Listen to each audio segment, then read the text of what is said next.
Salut les amis, voici ma vidéo concernant l'exercice numéro 3 demandé par Sébastien hier soir. J'ai fait l'exercice de la manière la plus sérieuse possible, même si je pense que il y a des points à améliorer. Donc ça me plairait que vous me disiez là où j'ai des points à améliorer, parce que évidemment je pense que c'est pas parfait. Mais voilà, je me lance. Alors, la première question, j'ai dû la bidouiller un petit peu pour qu'elle corresponde plus à ce que je fais. Donc la voici. Comment construire du mobilier de charme en utilisant du carton de récupération pour ajouter du cachet à votre maison ou appartement? Pourquoi certaines personnes n'arrivent pas à se lancer ou arrivent à un objet disgracieux alors que d'autres sont naturellement douées et leurs créations sont époustouflantes? Alors, voici la réponse. Vous adorez la décoration intérieure et êtes bricoleuse. Vous avez découvert la beauté et l'originalité des meubles en carton. Et depuis, vous rêvez de designer et construire votre propre mobilier avec du simple carton de récupération. Que ce soit pour embellir votre maison ou combler ce que vous chérissez et montrer votre talent à votre entourage. Et si en plus on peut faire du bien à la planète, c'est encore mieux. Vous avez entendu parler de la technique du meuble en carton et souhaitez vous lancer. Mais pour obtenir un meuble de créateur design et sur mesure avec du carton de récupération, il vous faudra la bonne technique. Vous avez beaucoup d'interrogations sur le sujet, notamment quel carton choisir, quelle technique, mais aussi pour la customisation, comment savoir choisir les bonnes couleurs, les harmoniser, faire en sorte qu'elles s'intègrent bien dans l'esprit qu'on a déjà donné à la maison. Et voire même, quand on fait de la peinture, comment est-ce qu'on fait des effets vieillis, effets patinés, etc. Trouver les réponses à ces questions n'est pas simple, les livres sont parfois confus et compliqués, et les tutos YouTube incomplets. Et si vous avez déjà fait un premier meuble, que vous êtes bloqué à une étape ou déçu du résultat, parce que la forme n'est pas celle que vous aviez en tête, ou qu'il est tordu, biscornu, que les finitions sont disgracieuses ou grossières et que les couleurs ne vont absolument pas avec votre intérieur, eh ben, il se peut que vos sources d'informations ne vous aient pas donné les petits détails, ne vous aient pas révélé les petits secrets d'atelier pour que votre création soit époustouflante. Vous cherchez donc des réponses et souhaitez suivre la méthode pas à pas avec un professionnel. Question numéro 2. Une fois que ces changements se produisent, qu'est-ce que vous allez pouvoir devenir? Avec le carton, vous pouvez être le designer de votre intérieur et construire absolument tous les meubles de vos envies à moindre coût. Le carton est une matière facile à trouver, gratuite, tellement malléable et solide qu'avec la bonne technique et les bons conseils, vous habillez toutes les pièces de votre intérieur. Vous pouvez jusqu'à créer des univers entiers personnalisés, par exemple pour la chambre de vos enfants, de vos petits-enfants. Vous pouvez même en changer tout votre salon, lui changer le look pour quelque chose, pour un style plus shabby chic ou industriel ou même tout simplement naturel avec le carton brut. Et osons aller en profondeur. Qui pouvez-vous impacter quand vous vivez cette transformation? Question numéro 3. Donc ma réponse, grâce à cette technique et vos nouveaux meubles, vous pourrez montrer votre talent et bluffer tous ceux qui passent chez vous.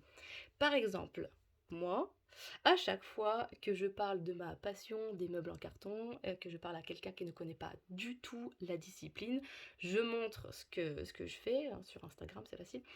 Je montre mes créations et là, la personne est scotchée. Personne n'imagine que ce sont des créations avec du carton de récupération. Et ce qui a le plus étonné ma famille et mes amis, c'est ma fausse cheminée. Et en fait, tout simplement, avec une seule technique, on est capable de faire un petit meuble du style table de chevet ou quelque chose de beaucoup plus imposant comme un vaisselier ou une cheminée. Question numéro 4. Pourquoi est-ce qu'on n'arrive pas, nous pourquoi est-ce qu'on n'arrive pas du coup Est-ce que vous avez déjà vécu le problème? Donc, voici ma réponse. J'ai rencontré beaucoup de personnes qui étaient frustrées de ne pas pouvoir réaliser le meuble dont ils rêvaient. Parce que la première étape, c'est le dessin. Dessiner le meuble de ses rêves peut parfois être compliqué, il faut une certaine technique et malheureusement, il y a très très peu de gabarits de disponibles. Donc ça c'est le premier étape, le premier obstacle pour la fabrication de meubles en carton. Ensuite, la deuxième difficulté souvent rencontrée, c'est d'obtenir un meuble droit. Les livres ou les vidéos tutos manquent cruellement d'informations et de détails sur ce sujet, de même que l'obtention d'une surface lisse pour pouvoir le customiser. Et enfin, là où on se sent le plus perdu, c'est quand il faut faire un choix pour customiser son meuble. Quel look final, quel esprit, quelle couleur, est-ce qu'on en choisit une, deux, trois, qu'est-ce qu'on fait des effets, bref, faire le mauvais choix et choisir les mauvaises couleurs et qu'elles soient pas du tout en harmonie avec son intérieur, finalement c'est très facile. 5. Du coup, comment vous sentez-vous face à ces obstacles? Toutes ces questions sans réponse sont un frein au démarrage pour son premier meuble en carton. Rater son premier meuble en carton, c'est terriblement frustrant, c'est énormément de temps perdu, c'est désolant et on n'a très certainement pas envie de recommencer. Et en plus, on avait imaginé un meuble pour ranger très certainement quelque chose, on va devoir l'acheter, donc c'est encore plus... ça fait encore plus mal au cœur. Mais au fond, quelle est la vraie raison qui vous empêche d'y arriver? On n'a surtout pas, voici ma réponse. On n'a surtout pas envie d'avoir de remarques désobligeantes de la part de la famille ou des amis du genre. Tu vois, je te l'avais dit, le carton c'est moche et c'est pas solide. Ou pire encore, t'es pas bricoleuse. Ou t'es bricoleuse du dimanche, franchement, tu ferais mieux d'acheter plutôt que de t'emmerder avec des créations moches. Voilà, ensuite, 7e question. Qui suis-je pour vous parler de ces problèmes et qu'est-ce qu'on peut faire pour les régler? Voici ma réponse. Je suis Élise, maman de 2 enfants encore tout petits. J'ai fabriqué mon premier meuble il y a une dizaine d'années. Cette passion est née en fait d'une très grande frustration. Les meubles en magasin n'avaient pour moi aucune originalité, aucun esprit. Et ce qui me plaisait était juste hors de prix. Alors, l'expression suivante n'a jamais eu autant de sens que depuis ce moment-là, c'est on n'est jamais mieux servi que par soi-même. Alors, du coup, je me suis lancée dans cette fabrication de meubles en carton. J'ai acheté du matériel pour à peu près 100 €, du matériel que j'utilise toujours là, et qui tient dans une boîte à chaussures. Et oui, l'avantage de créer ces meubles avec du carton, c'est que ça ne prend pas beaucoup de place. Et puis, j'ai été confrontée aussi exactement au même problème que j'ai cité juste avant. Faire représenter le dessin, représenter sur mon carton le dessin, la forme du meuble que je voulais était très très compliqué. Donc j'avais quelque chose à peu près. J'ai dû faire 1000 raccords pour mettre mon papier parce que mon meuble était tout tordu. Mais finalement, j'étais très contente. Ça m'a permis de voir quand même les pouvoirs du carton. Ça m'a permis de sentir vraiment tout ce qu'on pouvait faire avec du carton de récupération et j'ai souhaité aller plus loin. Et la première chose que j'ai fait, en fait, j'étais tellement fière de mes toutes premières créations que j'ai créé un blog qui s'appelle Mon Univers Déco, où j'ai commencé par partager ce que je faisais, j'ai partagé mes petites astuces, mes petits conseils, mes réussites tout simplement. Et au fur et à mesure, je me suis aussi formée au carton, formée à la peinture. Maintenant, je sais créer des moulures avec de la récup.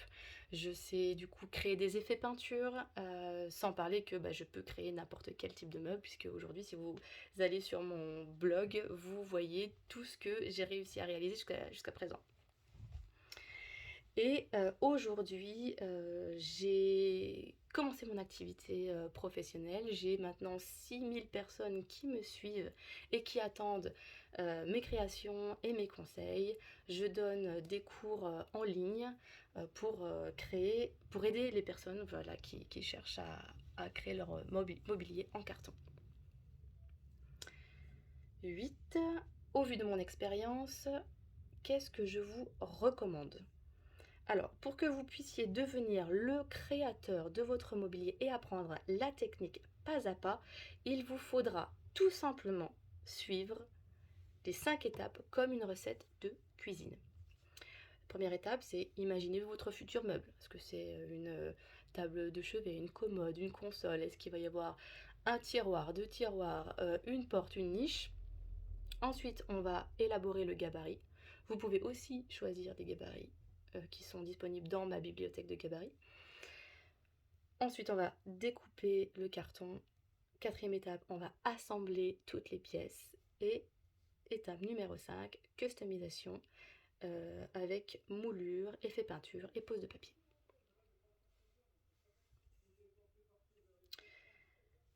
Neuf, qu'est-ce que vous devez faire maintenant? Inscrivez-vous à l'atelier meubles en carton. En cliquant ici. Voilà. Question numéro 10. Vous me direz ce que vous en pensez, je pense que celle-ci est à travailler. C'est la dose de sel, je pense, qui est encore délicate. Que se passe-t-il si vous restez dans la situation actuelle sans suivre ce plan d'action? Voici ma réponse.